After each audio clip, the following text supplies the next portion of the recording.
What's going on, YouTube and cryptocurrency family? My name is Harry.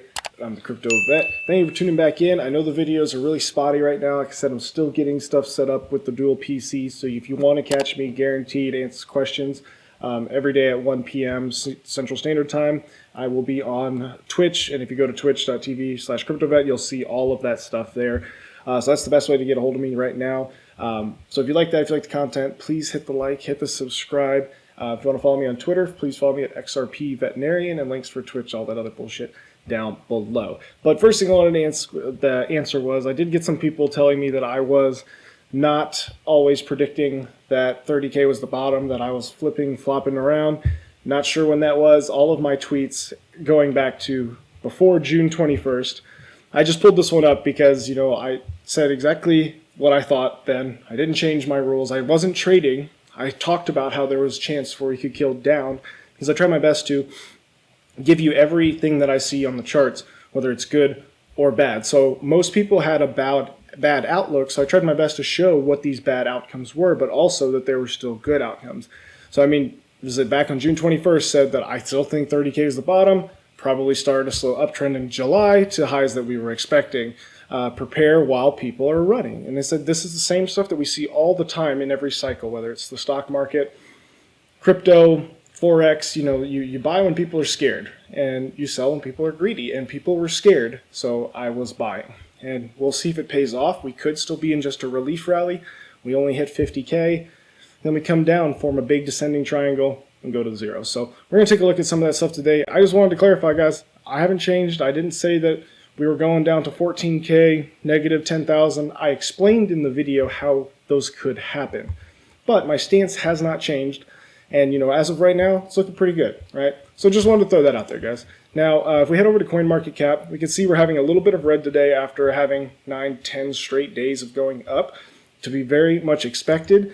But we have altcoins starting to really pick up. We got LRUM doing good, Anchor, Thorchain, and, before yesterday we had Quantum, and so many others that are just absolutely taking off, which is kind of making us think that we may potentially have a little alt season, right? We were following the Bitcoin dominance, and when we saw we were coming to a climax here of this symmetrical triangle, we have touch, touch, touch for resistances, support, support, support, and we came up and got rejected by the 20 weekly exponential moving average. Now, very likely that if we break down here that Bitcoin dominance is going to drop, but that does not mean that Bitcoin's price has to go down, and I can't emphasize this enough. All it's saying is that more money is getting put into crypto in something else other than Bitcoin.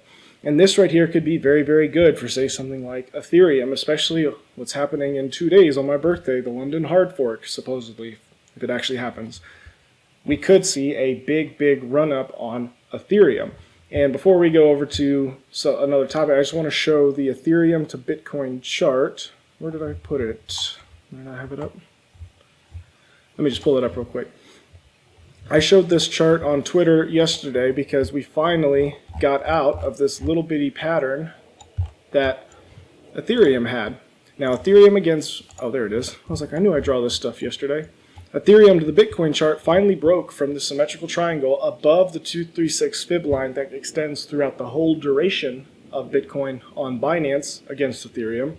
And you can see we broke out of that above all of our moving averages. If we take this and zoom out even more, let's just come here to the weekly, we can see some potential price targets that we were looking at on the stream as to where Ethereum could go from here, right? If we were to have, say, like an Elliott 5-wave impulse here, we would be most likely coming up to get rejected around the 618 or most likely the 702. So let's go ahead and throw one of my favorite fib lines on here and take a look at, whoa, what do you fucking know? This little AB equals CD move lines up right with the 702. So now this is, again, of course, against Bitcoin. So if we were 0.11 Bitcoin right now, we would probably be around $4,500, $5,000, something like that. But this, of course, depends on what Bitcoin is. Well, if Bitcoin drops a little, it's a lot easier for Ethereum to go up. So looking back at this Bitcoin dominance, if Bitcoin was to still go up, but Ethereum was to go up faster, being the number 2 cap coin, this dominance will go down, and it'll look bad for Bitcoin, but in reality, Bitcoin is still actually going up. So we're going to keep an eye on this. But just make sure you understand that Bitcoin dominance does not correlate directly to price action. It's just another metric that you can look at to help you determine, like, is an alt seeming to come in? Should I maybe put some of my money from Bitcoin here? And it's just something that we definitely need to keep an eye on. Now looking at, let me come to here. Sorry, some more. Coming over to the total crypto market cap, we can see that we're at 1.58 trillion, and we are struggling under that 100-day simple moving average. We drew this like 3 or 4 days ago that these two lines are most likely where we would get caught between, because we already broke through this one and we already had resistance on this one. And you can see we tried to get up through it, but we're back down. So our range is now somewhere in here. But of course, even if we go up, we still have to get back above this range. So right now, it looks like that everybody is on the edge of their seat deciding whether they're supposed to buy or sell. So I'm still waiting because, I want to see us get above that 200-day simple moving average to show that we have all of our momentum back, right? And the fact that all of these are starting to cross over, just like here, once we saw this cross, it was actually too late to know that this cross was going to happen, right? Price had already happened. When this cross actually occurred, it's just when we started the second little thing down. So it's very likely that we will come up here, drop a little bit before we move to the upside. But this total market cap, won't take long to build its momentum back up. So looking here at the Dow Jones Industrial Average, I drew this for around the blockchain, but unfortunately we didn't have enough time to even bring it up for the last topic. But when you look at this chart, you can see everything from the Great Depression, when Bretton Woods was enacted, when Bretton Woods was removed, and we had the petrodollar. See, this is when our money became backed by gold. They took that away because we made too much and we couldn't pay it back. Big market crash. We had the 2009 housing crash, and then, of course, the word I apparently can't say on YouTube, but didn't think it was that big of a deal. Starting to learn otherwise. But now what is going to happen next? This occurred when we had the end of World War II, and we tried to do a new financial system that encompassed the whole world. Well, we did a really shitty job at that, so we didn't have enough money to pay for it, to back it by gold. So we were like, well, what's as good as gold? We'll go with black gold. We went with oil. And now here we are printing money into oblivion again. So what is going to happen for the next change in monetary policy? Is it going to be crypto? Whatever. I just put Great Reset here because it can be whatever the hell you want to think about it. But something is going to change in our financial system that is different than it was before. And I use this to give you an idea on how our society as a whole has progressed. And overall, we haven't progressed really good. We're greedy little bastards, and nothing will ever satisfy humans. Is pretty much what I've learned from living on Earth. But we're going to try anyway, so will crypto solve this? That's the hope.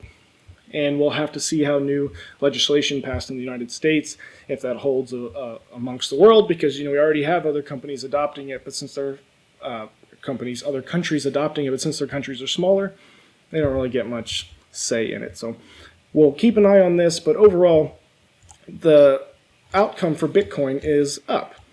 I just threw this fib chart on the monthly for Bitcoin from, this was starting back in November 13, its high, to where we are now. And, people say, well, Bitcoin's in a bear market. Bull market and bear markets are completely, they require a time frame. Without a time frame, there's absolutely no way to determine bullish or bearish, right? So everybody who says it's bullish or bearish, they're right if they didn't say a time frame, because you have to have a time frame to indicate that. So when looking at Bitcoin as a whole, Bitcoin's never been in a bear market. It is purely an asset that has gone nothing but up, right? Even if you were to use concepts like Elliott wave, we have a 1, 2, 3, 4, and we still, however you want to draw it, we have still not seen the last wave, and we could see impulse all the way up. So, but just looking at this, we have the bad thing that happened, which was our big drop. We've never dropped below our previous high that was overachieved in the previous cycle. And I'm using previous cycle as 4-year cycles determined by Bitcoin halving. So right now, for us to have a jump all the way back up to, say, the extreme is very possible. And you can see where the zero line of this fib is, 250,000 plus.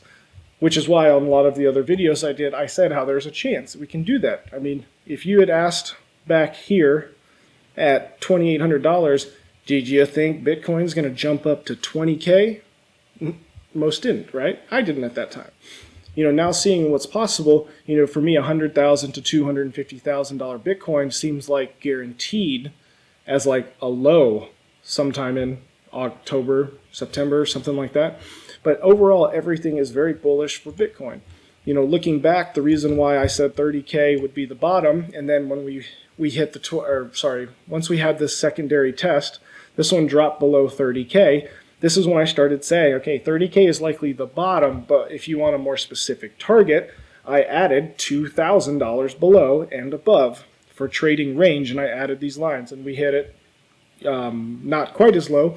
That 28,000 was at 400 was the lowest we got, but all of this was following the Wyckoff distribution, and now we finally have the last part, or first part of phase D before we go to phase E, and this is where signs of strength are found. So we had our selling climax, our automatic rally, our secondary test, our last test into the spring twice in phase C, and now we got up above our top resistance right here at 40 to 42,000, and now we are ranging, building signs of strength. According to Wyckoff, this is where we would go up from here. So we're keeping an eye on that to see. We're stuck right now between the 200-day and the 100-day and the 20-week exponential moving average. We are stuck right in between those, but as of right now, we are actually a little bit below. Oh, delete that. We're actually a little bit below it right now. So, of course, not the end of the day. We could bounce around here and continue this trend to the upside. So the other thing was, this is the trend we were following before, so maybe we did break out. We're confirming the support resistance flip, and we go from there. But otherwise, we needed a little bit of time to cool off, so it'd be better if we just had a day or two of trending sideways before anything happened.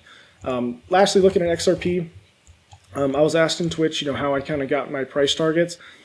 Purely based off of fib extensions and correlations between the logarithmic scale and pumps that were previously occurring. So, for example, I took just a simple trend-based fib extension of the first part of XRP, and we'll move down and see. And we can see how our first initial pump got us to the full extension. We had a bounce on the 702, and then we launched up to the 1618, eventually almost up to the 2618. Well, let's do that same thing with where we currently are. I think that we will for sure bounce up to the 786, 702 and bounce around in here, or all the way up to the 1 at the final pump. So, guaranteed we're going to hit the golden pocket, right? So let's say we only hit 7 or 8 and never get over. Well, that's just because a lot of people didn't believe in this and they decided to sell here, right? But if enough people buy, there's a limited demand, high supply due to rules and shit like that.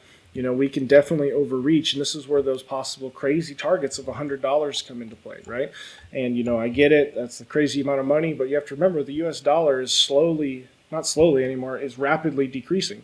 So right now, the amount of money you could buy with $1 is going to be less in a year. And this inflation on the currency and then the deflation that will occur afterwards because of how we've controlled money, it's going to be a very, very vicious cycle that is perpetual, and it just feeds on itself.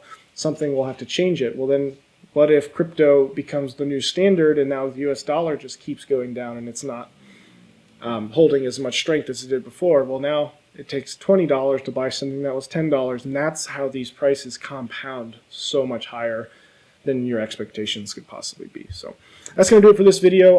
Hopefully this audio and stuff is good. I'm going to try to get back onto daily videos this week, but Twitch right now is going to be the best place to do everything while I look for an editor. So if somebody knows how to do video editing and things like that, hit me up. More than happy to pay, but looking for someone to help with the channel pretty much full time. So just let me know, but I'll catch you guys in the next one.